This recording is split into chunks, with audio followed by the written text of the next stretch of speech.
Good Friday morning, guys. My name is Jerry Miller. Thank you kindly for joining us on Real Talk with Keith Smith. It's an absolute pleasure to connect with you guys through the I Love CVille Network on a show presented by Yes Realty Partners. Online at yesrealtypartners.com. Keith and Yonna Smith, the founders of Yes Realty Partners, a team that you can absolutely trust. They help buyers and sellers of real estate get from the idea of buying and selling something through the finish line, and they do it with grace, patience, kindness, integrity, and communication. Yes, Realty Partners, folks. Judah Wickower is behind the camera. Keith Smith, after a week in San Diego, is back, and I'll tell you what, he's got a lot he's got to talk about today. Oh, jeez. Judah Wickower, studio camera, and let's welcome the star of our show, my friend, and good Friday morning. Good morning to you, my friend. Missed you last week. How did your little breakaway go? It was fantastic. Good for you. Good for you. Looks like you got a little golden tan going on. Keep the tan going. You're looking gorgeous. Thank you. As usual. How was San Diego? You were in San Diego, right? Yeah, we're at a conference in San Diego. We do it every year. It's a leadership conference in our industry. San Diego is a great place to visit. A little pricey. Absolutely. One of the best places out there, but certainly very expensive. It is extremely pricey. When you're paying $20 for a glass of wine, that's a little on the pricey side. But I got an opportunity to meet some folks around the country and had a great conversation. And usually, what we do at this particular conference, why we like going for it, it's very much so leadership focused, and we talk about what's happening and what's going to happen and how we could lead through the next 12, 24 months. I did get an opportunity. I rented a bike. Very nice. I did get an opportunity to cycle on Coronado, which is one of my fun things to do. Hotel Del, one of my favorite places I've ever stayed. Enjoyed a long weekend there, and it was memorable. We didn't stay in Hotel Del. We stayed on the other side of the bay in the Hilton Bayfront. But there's a cool little ferry. Oh yeah, that takes you back and forth, and got to ride a bike on there. I connected with a bunch of fellow Marines unbeknownst on the trail, and because I was wearing a Marine jersey on it, and they were. Let me put it this way. It was interesting to try to keep up with a bunch of 20-year-olds, and but the old man kept up with them, and it's hard to do when it's flat as all heck, but when you're pushing against 15-mile-an-hour winds and you're trying to do between 15 and 20-mile-an-hour on the bike, it becomes difficult. Except when you say, "Hey guys, the old man's going to hang out in the back." And they draft and they pull you along. But it was great. Learned some really good stuff. I will tell you. I think keep an eye out on 26. 26 should be a pivoting year for real estate. 2026. Yep. Why do you say that? Well, I think the magic number is 5.8% on the 30-year mortgage. We're not there yet, but we're getting dangerously close. And everybody's predicting the sellers have been sitting on the sidelines. They have massive equity. They have massive equity. It was interesting. I read an article this morning. I have to double check the number, but roughly 40% of everybody in the United States who owns a home has their mortgage paid off. Now, what's the number? It's around 40%, but I'll double check that. Get at it. Talent. You hear that, viewers and listeners? I'll double check that number just to make sure I've got it good here, but I'll let you say something for a second because I just want to double check it because I read it quickly this morning before I left on that end of it. But hold on one second. So as rates drop, and 40%, yeah, 40%. As rates drop, the prediction 40% of homeowners are now mortgage free. As rates drops, and the prediction is that folks that secured that 2 or 3% mortgage during COVID, that are hesitant to get off that 2 or 3% mortgage because that's a generational interest rate, once in a lifetime interest rate, are going to potentially list homes and capitalize on the hundreds of thousands of dollars that they have accrued in equity in their home. We're not far from 5.8. We are not, and where the 5.8 comes from, it doesn't come from a certain series of economists in the country. You know where that number comes from? Tell me. The builders. The builders, okay. The builders historically, have their fingers really good on the pulse. Yep. And their magic number that they've produced, and gave a great presentation, that's going to happen. It was an interesting twist, though. So, do you think 5.8 or 6 is going to be good for the buyers or bad for the buyers? 5.8 or 6 is going to be good for the buyers. They twisted it a different way, which I was rather surprised to hear. Why is that? Because what's going to happen is the 40% that are mortgage free, or the folks that when it gets down to it, they decide to pull the trigger to put their house on the market. Guess what they're going to have to do? They're going to have to buy. So they're actually going to increase the buyer pool. And that didn't really dawn on me until that presentation was given. So this may not be as a bonus. So you're saying it's going to create more buyer demand, which could be lean the scales of justice toward the sellers because you have more buyers in the pool. Well, it's just going to make that buyer pool More competitive, right? And when's the expectation that this turn of events could happen? They're thinking post-Christmas? Yeah. January, February? Yeah, first quarter.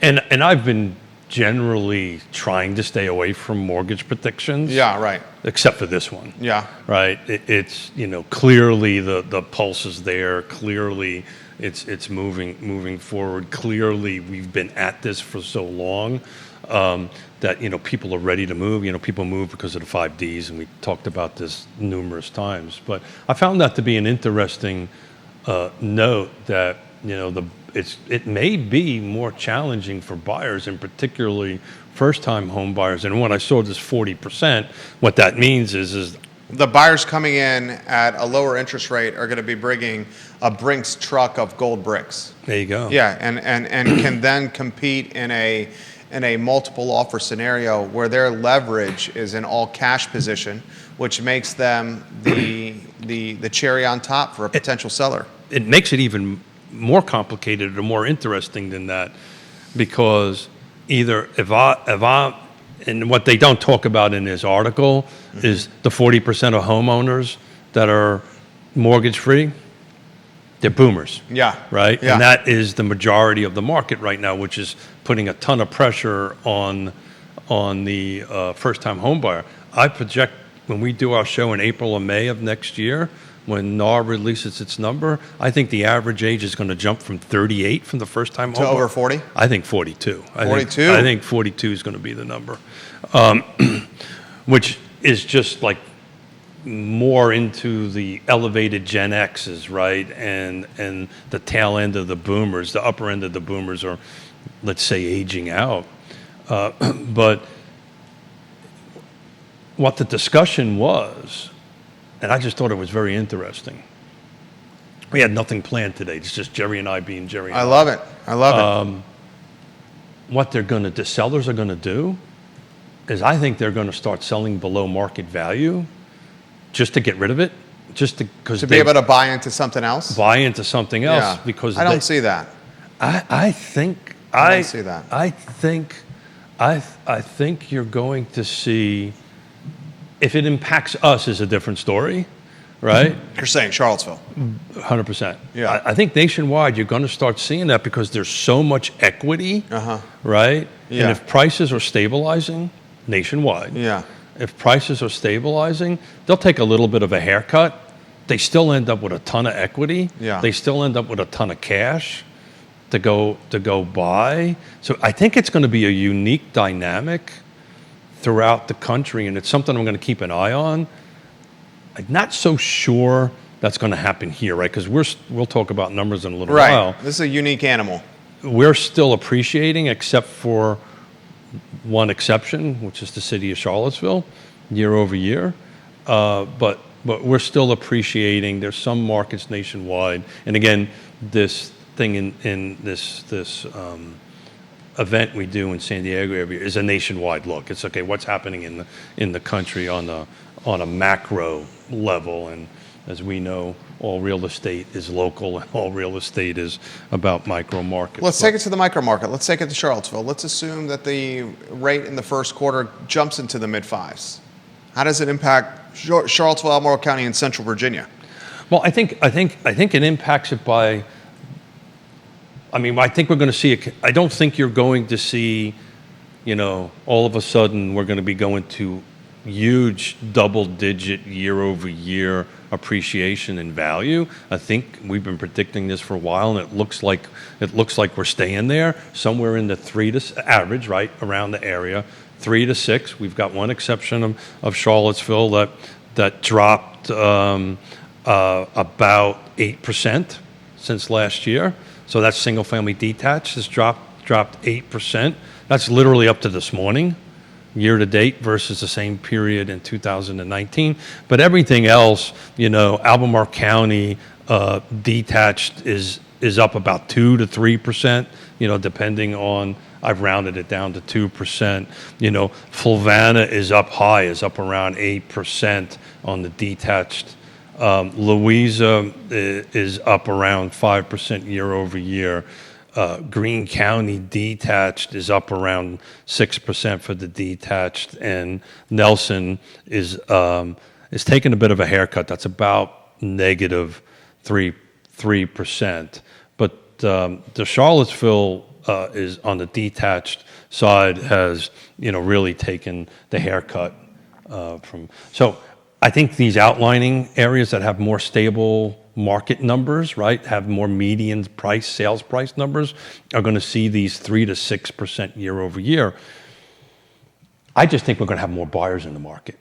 And I don't think you're going to see this crazy multiple offers. You're going to see certain areas will, right? Certain properties will.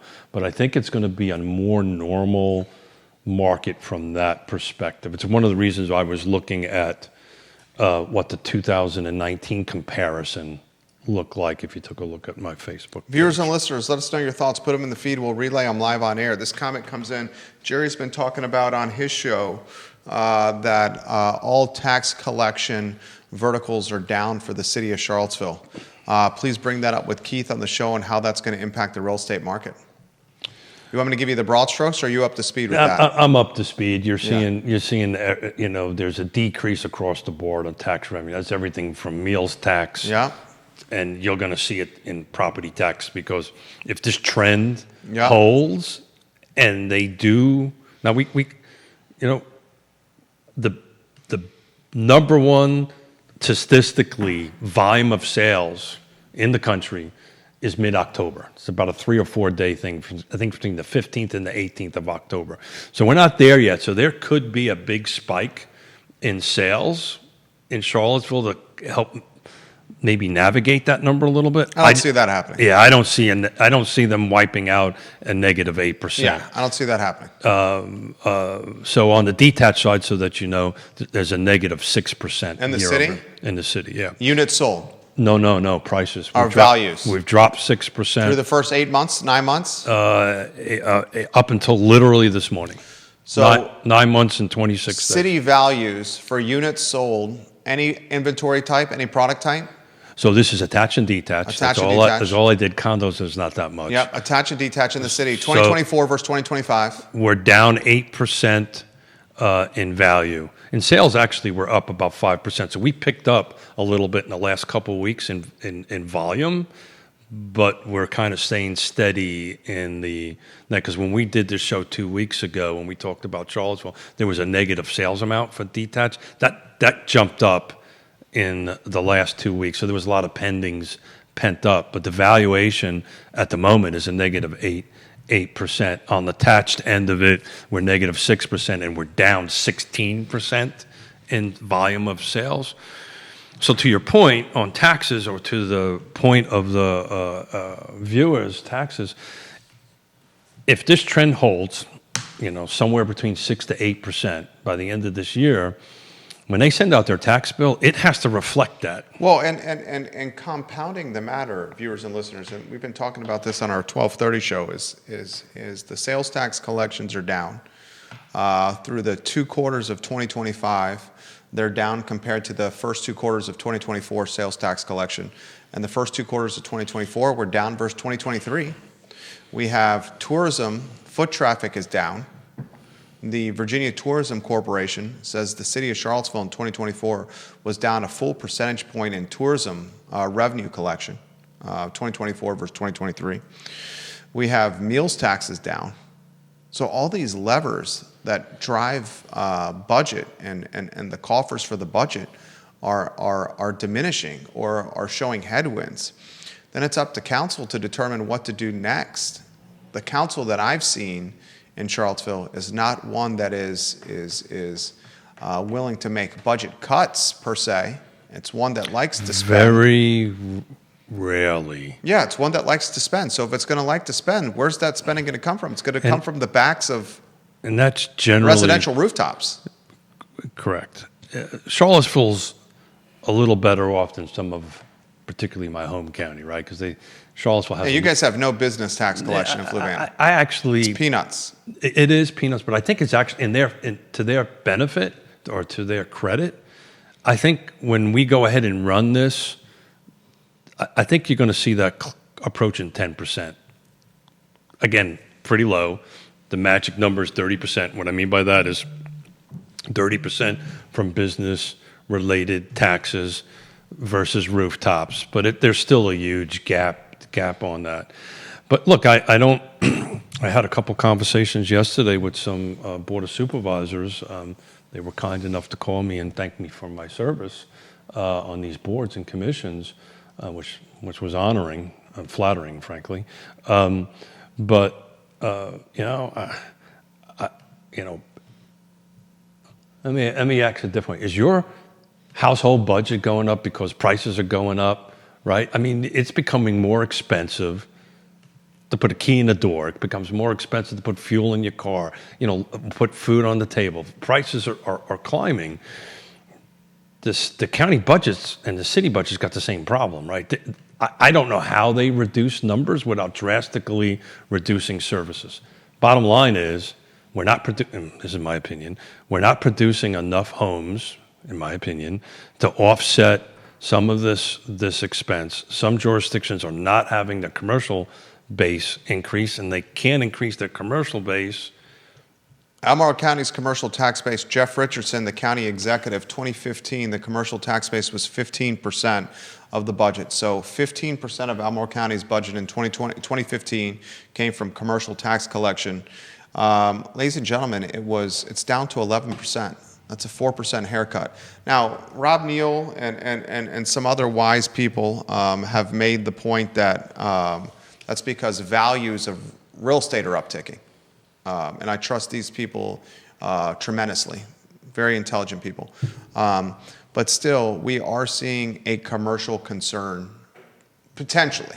I also think, and I made this point with Judah yesterday, as technology becomes more innovative and advanced and ubiquitous and accessible and approachable, the need to hang a business at a certain address or to hang a shingle at a specific location is not as important.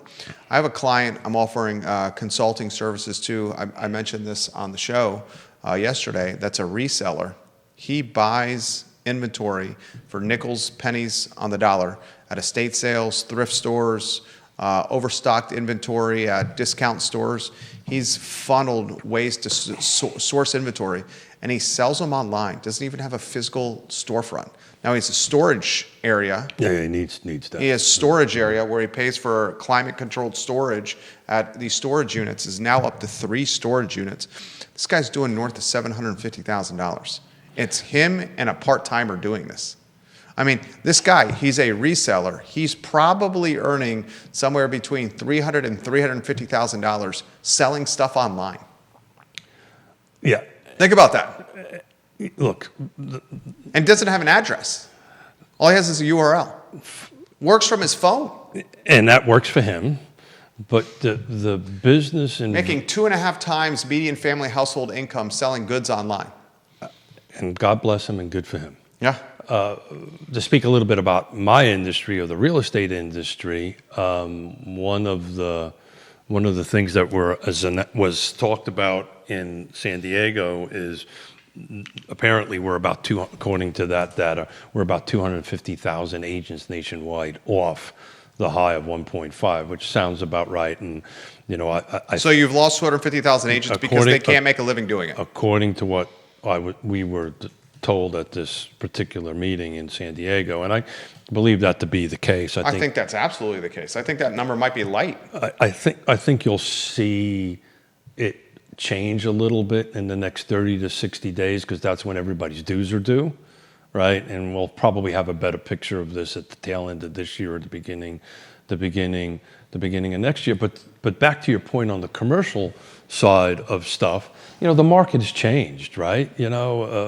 My business, my industry, 5 years ago when we started Yes Realty Partners, we knew we didn't need a brick and mortar location. We actually use a co-share workspace for our office. You guys are out of the X. We're out of X bar, at a Studio X over there, and it's great, and we love it. It's communal. We have conference rooms, yada yada yada. Our footprint cost is extremely reasonable. It's actually, frankly, inexpensive. And oh, by the way, they got great coffee and booze, pizza and all that stuff. My point I'm making is the brick and mortar model for our industry is forever changed. Yeah, of course. And the days of actually working in an office, it's actually becomes a problem per se, particularly in a coaching and a mentoring perspective when you're trying to coach and mentor your partners and your agents, because everybody's so mobile right now. Getting folks to come into the office for a meeting is hard. Yeah. It's very hard to do. Now, they're out doing business, which is great. Well, that's also tied to the fact that real estate agents aren't actually company employees. You guys are W-9, right? Oh, that's a great... Or are you, it's W-9, right?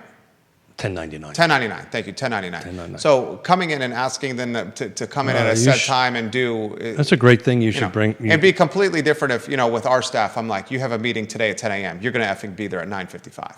So there's no one going to miss that. So I'll add some clarity to that. Yeah. Right? So yes, yeah. All our agents are independent contractors. Independent contractors. The only way we can, I don't want to use the demand, but let's say make them or insist that they show up if the topic we're going to talk about is about compliance. Yeah.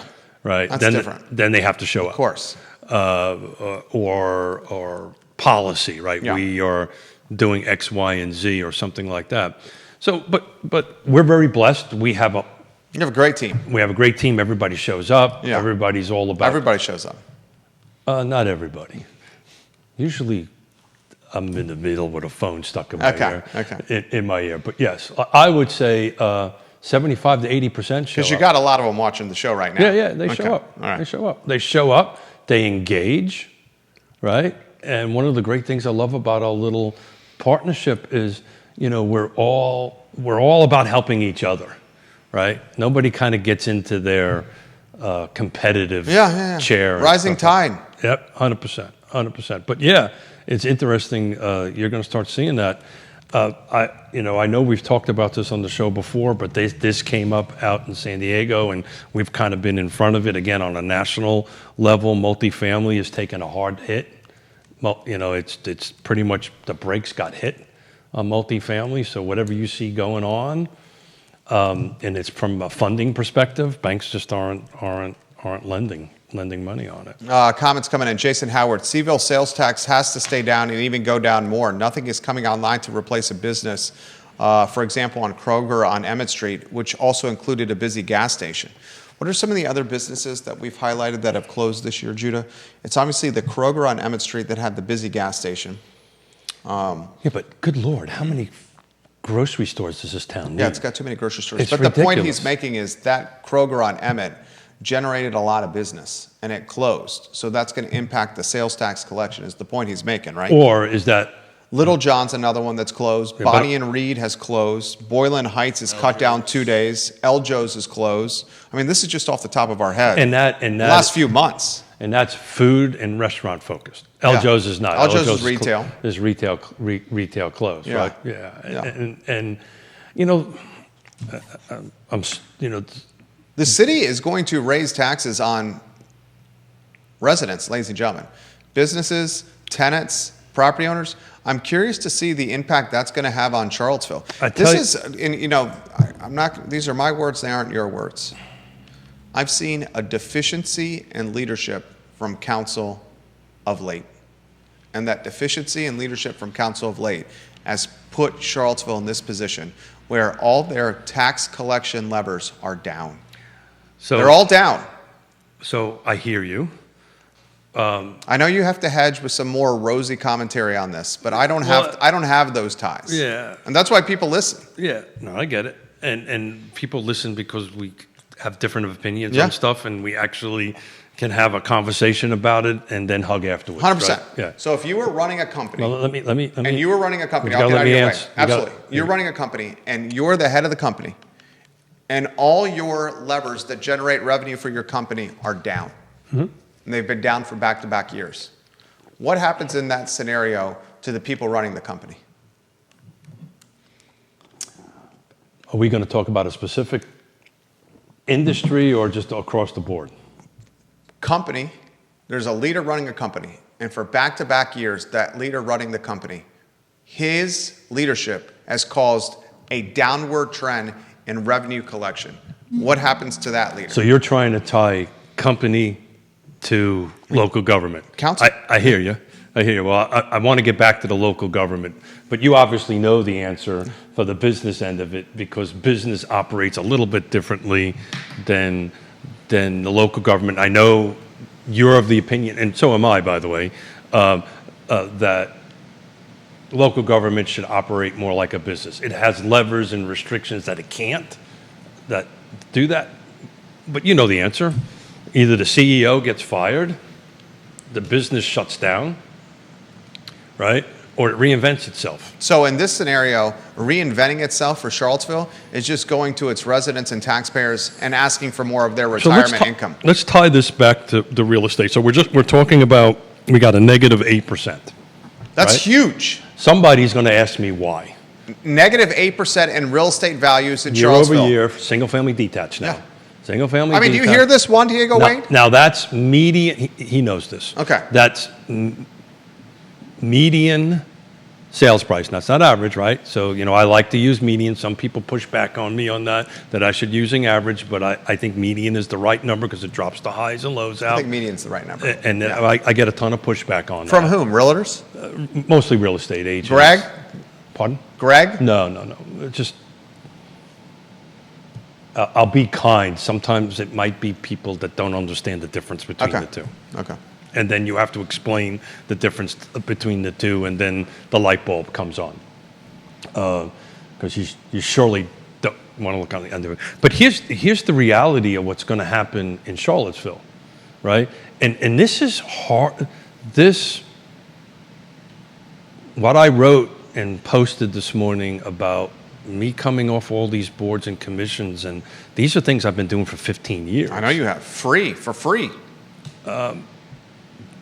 This is hard for me because I'm concerned about what's coming down the road, particularly in housing and particularly in the affordability, right?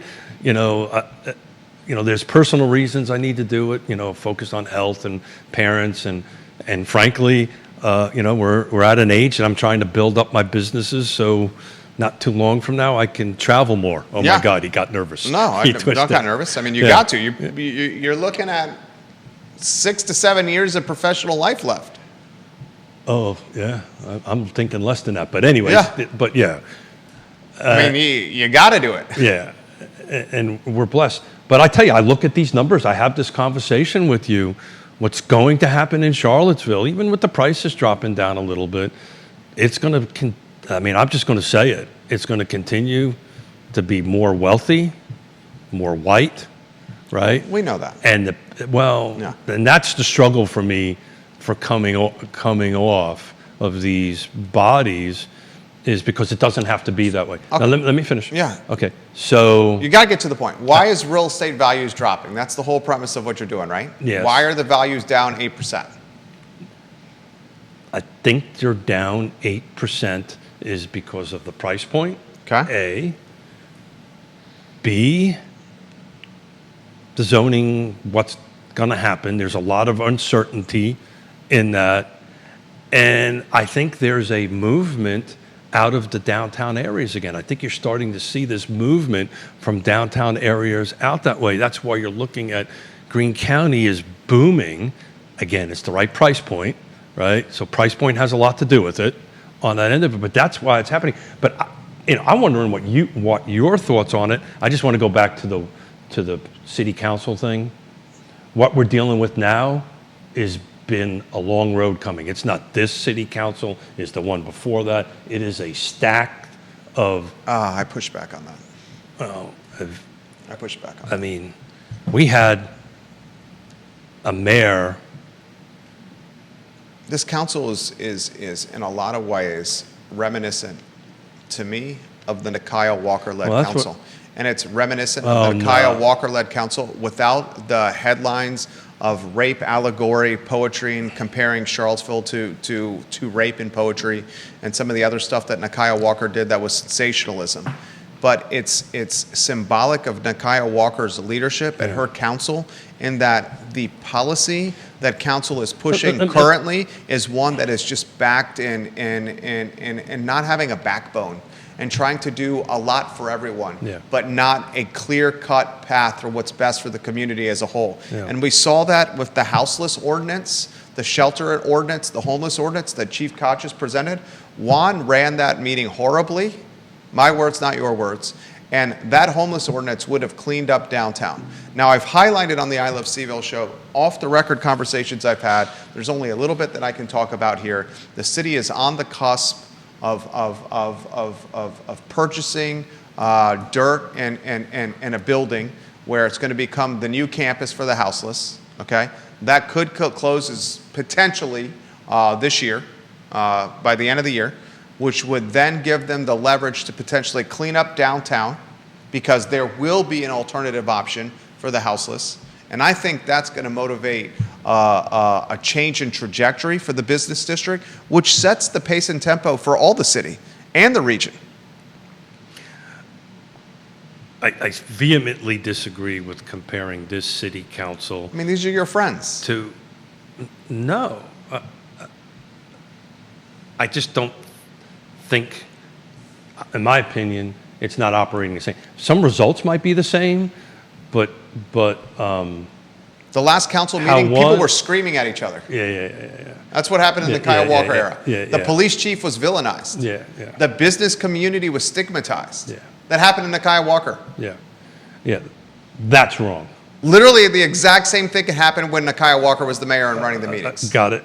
That was every meeting with her, by the way. This is a couple of meetings. You're 100% right. I think, I've ran a fair share of public meetings in my life. You have. I know how to do that. And, they're not necessarily friends. They are dear friends. But I also understand and respect the position in because I understand it better than most people, right? That said, there's no place for that kind of thing in a meeting. Meetings should get shut down right away. Done, finished. Meeting's over. But it's hard for them to navigate that. But the question I wanted to ask you is how much people really care about what happens in Charlottesville? In our region of 300,000 people, of a Charlottesville that has 50,000 people in it. This is coming from a guy that believes in regionalism, right? And I believe what happens in one jurisdiction impacts another jurisdiction. But at the end of the day, who really cares, right? If this is... Who really cares? Yeah. So, and I'm taking an opposite position of what I actually believe in, but who really cares? I mean, is it that impactful what happens in Charlottesville in Albemarle County? Yes. Okay. Why? Absolutely. Well, there's a revenue sharing agreement. There you go. Where they're sharing tens of millions of dollars amongst each other. Okay. They're neighboring jurisdictions. Agreed. The entire premise of this new zoning ordinance and the lawsuit is that the city did not do the proper traffic study with VDOT.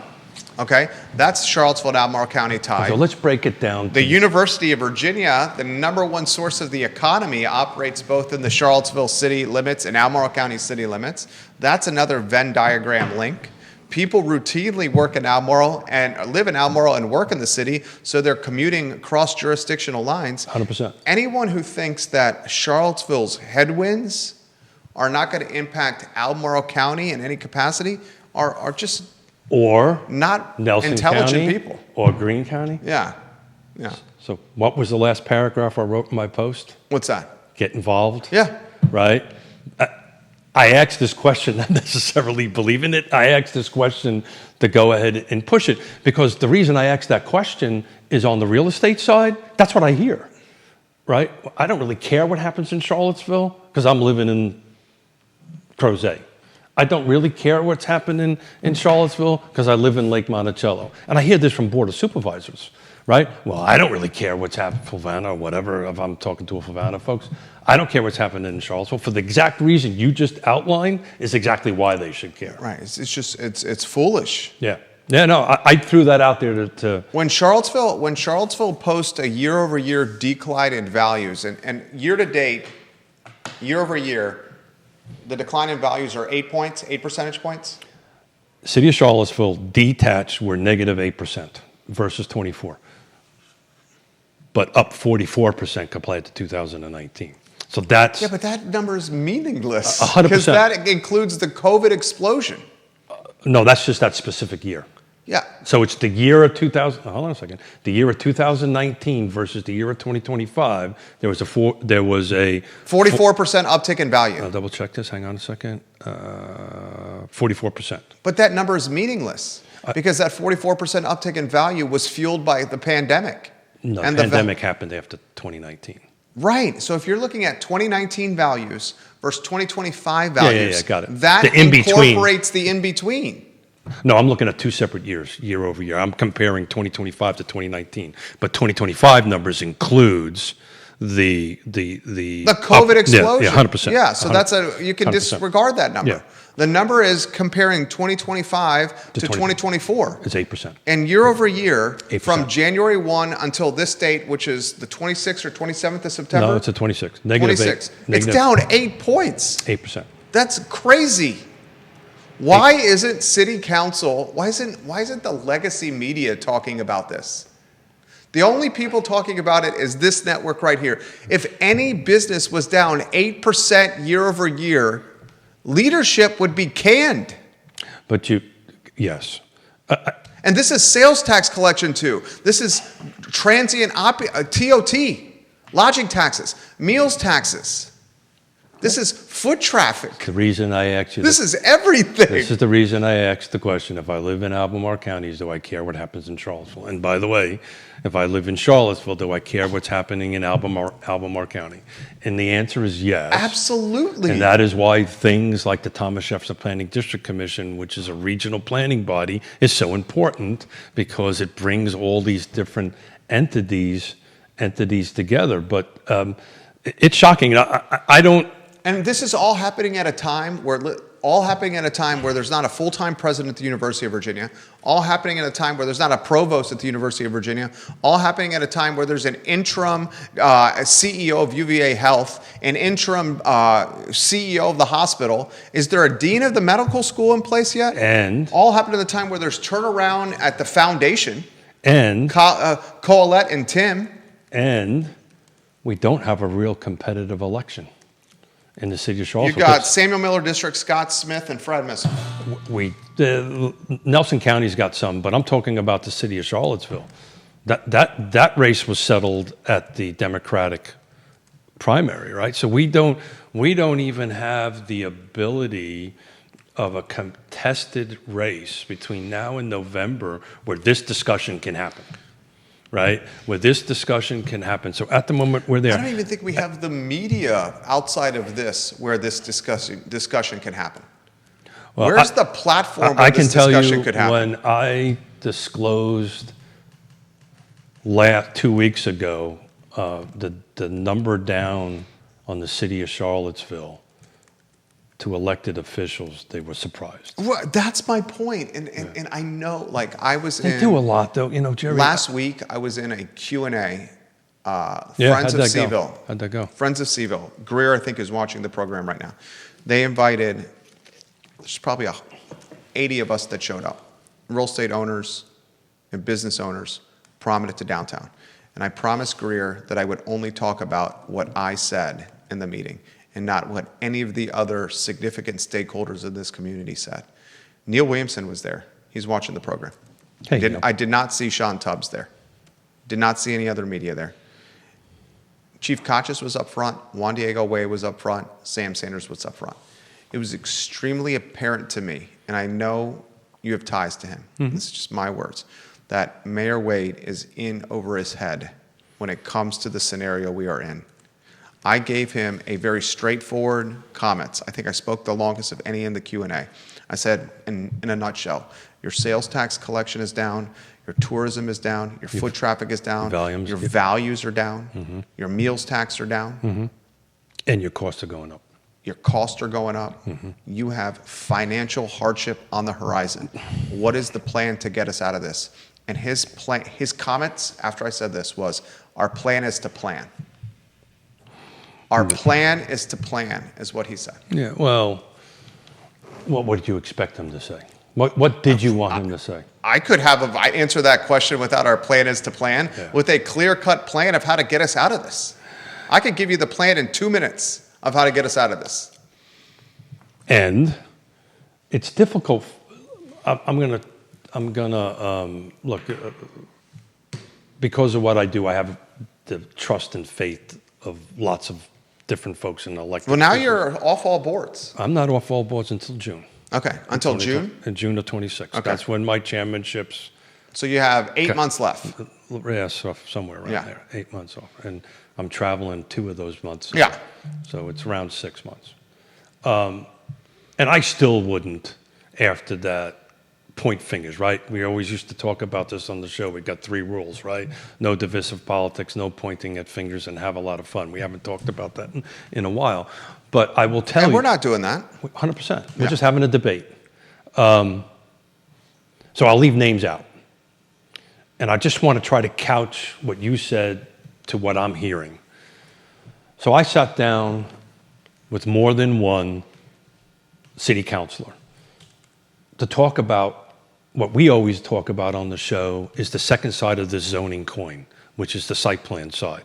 And if you really want to make an impact on housing in the city of Charlottesville, you need to fix this, right? And I won't go into the details. We talk about it on the show all the time. Every single one of them had no idea what I said. Which is... So you know what the problem with that is? Yeah. My words are your words. I think we should go with your words on that. Yeah. Because my words would be very different. So what I have learned in 15 years of working with elected officials on the other side, they're either sometimes afraid to push staff or staff pushes them. So that's a matter of staff not educating the elected officials or the elected officials saying, I need education on this. And then there's this whole conflict of it comes from a private sector person, so that private sector person must be saying this for a reason. Yeah, there's something the private sector gets if this materializes. It materializes. And why I helped create, frankly, was the architect of creating the regional housing partnership and the 4 pillars of what I call housing affordability, is you have to have all these 4 pillars. So the local governments, the nonprofits, the for-profits, and the people we serve, all these 4 pillars have to be equal height, equal strength in order for this to work. And there's a distrust between staff, which then migrates to the elected officials, and then you have somebody like myself who's truly, honestly trying to move the needle forward, have a conversation with the elected officials, that then we have a problem because I'm a private sector guy, right? And hold that there must be a reason for this. He's in the real estate space. There must be a reason for this, instead of actually taking it on face value as the information. The city of Charlottesville, with leadership from city council, with direction to staff, can fix this, the site plan side of the equation, and produce. If they fix the site plan side, I'm going to push back. If they fix the site plan side, it's going to have such little impact on moving the needle.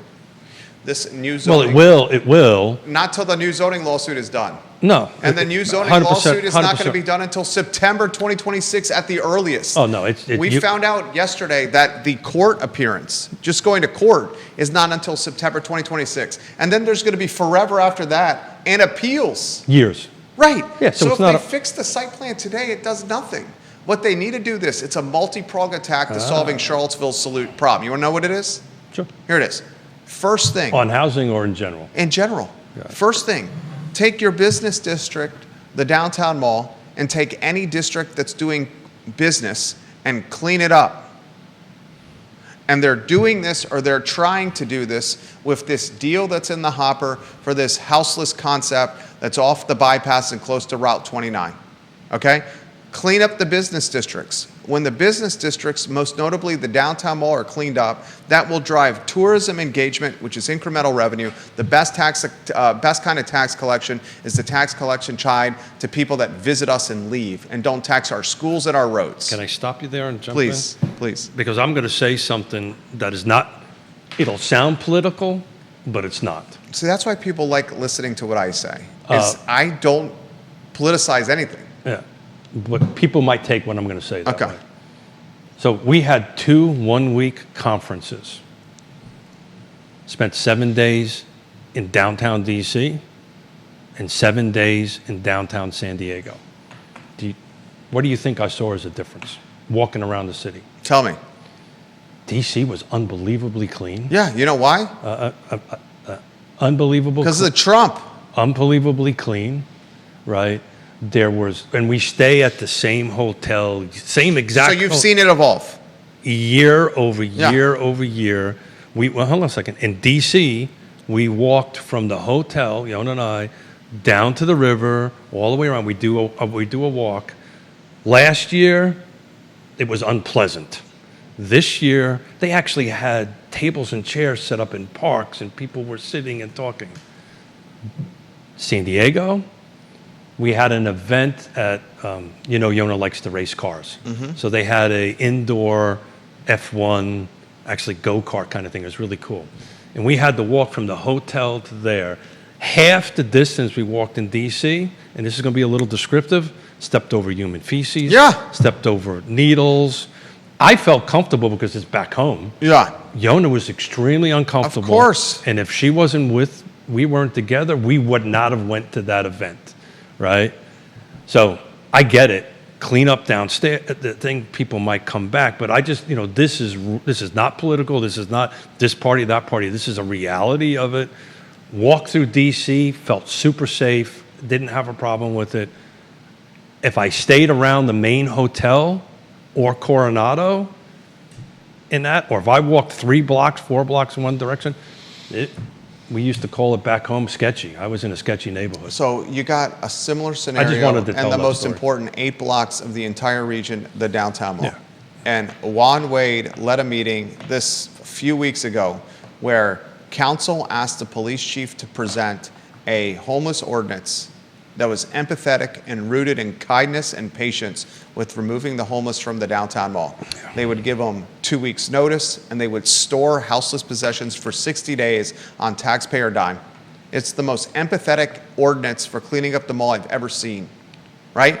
And Kochis presented it to council. He was lambasted, he was villainized and stigmatized, and council didn't have the backbone to tell the 200 activists in council chambers. It was us, council, who asked Kochis to present this. They left Kochis on an island. And then Greer, the head of the downtown lobbying group, presented in front of council, and she was schoolyard bullied by the 200 people in council chambers, to the point where I'm like, I don't know if she's even safe right now.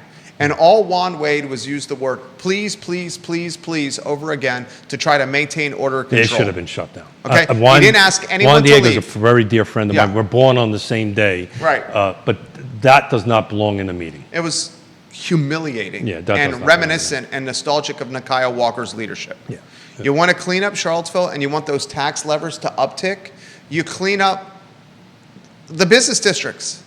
And then So- the tourism returns. So let's say magically, The locals return. The magically, Yonnas and my wife's return.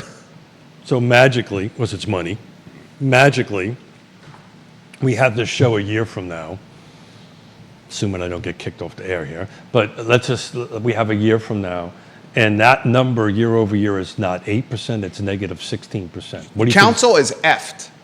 And that scenario... No. What do you think is going to happen? They're either going to have to do significant You budget just cuts... lost 16... No. You just lost 16% of your value year over year. On real estate, your number one driver of your budget. Yeah. Number one wealth building. Yeah. It's the most 90% or whatever percentage of it. And at that point, council is going to have to make this decision. Do I collect more tax revenue from the community? And if I do collect more tax revenue from the community, who do you think's going to show up? I'm further gentrifying the community. So who do you think's going to show up if the city? So let's just compare Albemarle to detached numbers wise. Albemarle 2024 versus Albemarle's up. Albemarle's up marginally. It's 2%, but it's back. It's back to this norm. This 3 to 6%. This is norm. Hang on a second. So, but 2%, we need to put that in comparable as a comp. The jurisdiction right next to the city of Charlottesville, year over year, -8. year to date, Charlottesville's -8, Albemarle's +2. So that's a That's 10%. a 10% delta. Look at that. Do you see what council has it's done amazing. to our community? It's amazing. I can actually do that. Do you right? see what the council members have done to this community? Yeah. So Do you know what drives the real estate values in the city of Charlottesville? A healthy downtown, a healthy nightlife, where you can then say, I have a short commute or a walk or bicycle ride to the business district. Why is Belmont appealing? Why is North Downtown appealing? Why is Locust appealing? Why is Hogwaller appealing? Why is the Blue Ridge Rugby Barracks neighborhoods appealing? Because they are in short proximity to the epicenter of lifestyle and fun and nightlife in the whole region. And Charlottesville has allowed council and specifically that epicenter to become an afterthought. And they've done it because they've cowtailed or catered to 200 activists in a bogus lobbying group called Livable CVille. I want that to be clipped into a sizzle reel because those are straight up facts of what's happening in our community. So Albemarle County, the median sales price year to date, 2025 is $664. Charlottesville? $538. And so back to the question I asked you. Oh, by the way, and the volume of sales is off the charts difference. It's 200 versus almost 600, right? So the volume of sales. You know, yes, I believe in regionalism. Yes, I believe what happens in the city of Charlottesville impacts that. What's happening, my point back to if year over year the city of Charlottesville is down to 18% and Charlotte, and let's say Albemarle County's back at the 6% and all this stuff, this delta is getting bigger. The people are going to show up for city council or the people that are losing their value, right? Then the story is... Oh, Don Gathers was commenting on the I Love CVille show 2 days ago and talking about what happened. He's an activist, talking about what happened in the council chambers and how it's different from Nakia Walker. I said, Don, get ready in 2025. You own a home in 10th and Page? No, I don't. Dude, you're about to pay more on those taxes. Get ready to take money out of your pocket and give it to the city. And then he didn't say anything. He was like, what? That's true. But I'm talking about if this trend continues and if values in the city of Charlottesville decrease and everything else is increasing, Nelson County is a little bit, because it has wintergreen and stuff like that, it's a little harder to take a look at it. But if compared to Albemarle, Fulvana, and Greene County, if the city of Charlottesville continues to decrease in value, the people in Charlottesville that own these homes are eventually going to get, I got a problem here. Right? Now, right now, you're not going to see it too long because they have so much freaking equity built up in it. It's either they have too much equity built up or the wealth is so significant in Charlottesville, they just don't care. And it's not that big a deal. And what's going to happen when the tax collections diminish, when the collection for the budget, the coffers get emptied or they're diminished and they're deaf, that philosophy, the city is going to go to homeowners and say, we need to collect more taxes on your houses. And when Juan and that team do that, they're going to further gentrify this community because it's not the wealthy that care that the tax rate goes up 2 or 3 cents. So, But it's the middle class, it's the lower class, it's so the working everything class. that you said right now, I agree with you 100% on This is so obvious. on the wealth and on the middle and lower income. They are being squeezed From out. every side. They're being squeezed out. Yeah, and That's just going to make this more of a bastion and a playground for the wealthy. wealthy and white. Yeah. And then the wealthy are going to purchase in this community. They're going to wait this out. It's going to turn. They don't- And at that point, Yeah, the but they don't community's further gentrified. To your point, they don't care year over year if I lost 16%. They don't care. It's not 'Cause they even can a blip on their radar. They can absorb it. Yeah. 100%. Right. For a lot of people, their home is their top element in their retirement. For a lot of people in Charlottesville, it's probably not even in the top 5 of the pecking order. Well, yeah, I think at the upper end, yes. I mean, there's some middle income and It's not for us. Yeah, 100%. But the average person and the average household, the house is their primary source of income. It's their generational wealth in it. It's why we do what we do at the Land Trust. But yeah, I it's interesting how these shows go, because this is not the path that I mean, it's phenomenal. The I had- engagement's I had- ridiculous. I had. We thought. should talk about the fact that you're stepping down from these boards. Yeah, You've well, got a this- lot of realtors watching you. Yeah, this conversation makes me wish I didn't do it. Okay. And God has blessed me with some ability to communicate at certain levels, Oh, you're fantastic at it. and but I have to read some of the beautiful responses I've got about, hey, it's time to take care of your health, it's time to take care of the family, right? It's time to take care of your businesses and dedicate that time into it. And they're right, and that's the reason I made that decision to go ahead and do this. It is having this conversation makes that decision even harder for me, because I want, it's the jarhead in me, it's the Marine in me. You want to charge the beach and fix what you can fix. I will end a little bit in this, right?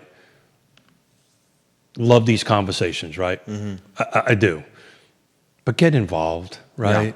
Yeah. And the problem that happens in a meeting like you were in, you may have had 200 people there screaming and yelling, but what about the people that are not being heard, right? What about the people that don't show up, right? So is 200 people representing 50,000 or 300,000 people? And you've got to engage, because if you believe differently than those 200 people in that meeting, you've got to show up. And the problem is most people don't, right? Yeah. And, life is in the way, they're working 3 jobs, whatever it is, they don't engage. But, if you can at all, I can speak from personal experience. It is overwhelmingly satisfying to help. And it'll make you, at least I think it did with me, it'll make you a better person. So try to get engaged. Try to do that. If you see something that has to get fixed, then raise your hand and engage. Anyway, that's how I would end that statement. But this conversation made that decision even harder for me, to be honest with you. Because we see it coming. Well, you and I are blessed with vision, right? And we can see things coming before most people do. Yeah. I guess it's vision. For me, it's just and experience and common sense. 100%. I mean, 100%. The problem is, you and I want local government to be run like a business. No. I know it can. Yeah. I want local government to be run not like Nikiah Walker allowed local government to be run. I've been disconnected from these meetings. See, I watch them all. Yeah. I've been. Yeah, you've been traveling. I've been traveling, been busy attending summits. But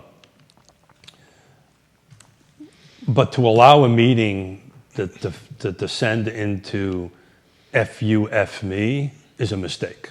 And I'm sorry to hear that happened.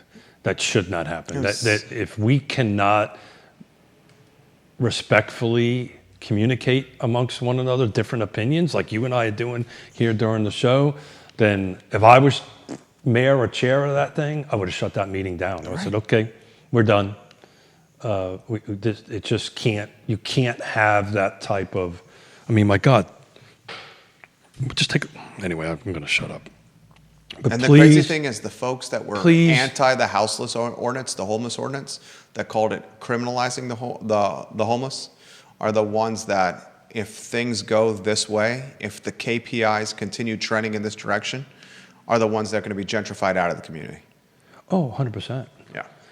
It's just not seeing the The forest through the trees. You know, I found in 40 years of business and many 60 plus years of being on this earth, it's never it's never a two-path decision, right? There's always something in the middle, right? It's never just all this or all that. So it's something in the middle that has to come. If we don't have the ability to go ahead and have that conversation and reach consensus and reach the middle and end up standing in front of each other and going, F you, F me, we're in a world of hurt. And I'm very disappointed to hear that happened, but hopefully. With the police chief. I don't care if it was Mickey Mouse or Donald Duck. Meetings should never be broken down to a lack of decorum. There has to be decorum. If a public meeting goes that way, you shut it down. And I'm disappointed to hear it got that way. Keith Smith, weekend plans? Yeah, I'm going to go and think about, did I make the right decision? You made the right decision. All these boards. You made the right decision. To go ahead and do it. Yeah, it was my mother's birthday yesterday. Happy birthday, Ms. Smith. Yep, and we've got a bunch of people coming in tomorrow, family members coming in tomorrow. We're going to celebrate Mom with cupcakes and whatever she would like to do. That's awesome. And so we're excited about it. One of the best guys in the community, Keith Smith, guys. Stand-up guy, honest guy, man of empathy. You made this decision hard today. Man of kindness. I made this decision hard today. Empathy and kindness embody Keith Smith. Yeah. We can be better than this, people. A giving man. We can be better than this. Judah Wittkower, I'm Jerry Miller. It's Real Talk with Keith Smith, online at realtalkwithkeithsmith.com. Click the Partners tab, and you will see the partners that have been vetted to help you with anything real estate related. realtalkwithkeithsmith.com, realtalkwithkeithsmith.com. I Love CVille show at 12:30. So long, everybody. Have a good weekend, guys.